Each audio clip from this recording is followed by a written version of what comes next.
It turns out that the tow rope is tied like this. You are awesome. Isn't that it simple? Look, very strong. Go to the trailer.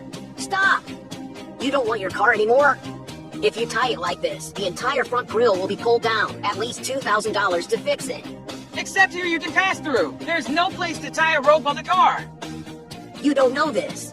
Our car has a special place for tying the tow rope. I teach you. Open the trunk. Lift the cover. Take out the tow hitch inside. Then find this plastic cover on the front bumper. Do you see it? Let's go down lightly. You can take it off. Insert the tow hitch and tighten it clockwise. Let's fold this tow rope in half. Through the trailer hole.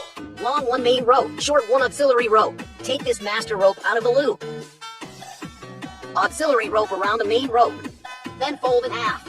The auxiliary rope passes through the upper loop. Tighten the main rope at this time. It will only get tighter and tighter. This technique is called angry cow, because 10 cows can't pull it apart. It is very easy to untie. We just need to grab this auxiliary rope and pull it out gently to untie it. Isn't it very simple? I'm Bro J. Follow me to learn more car knowledge.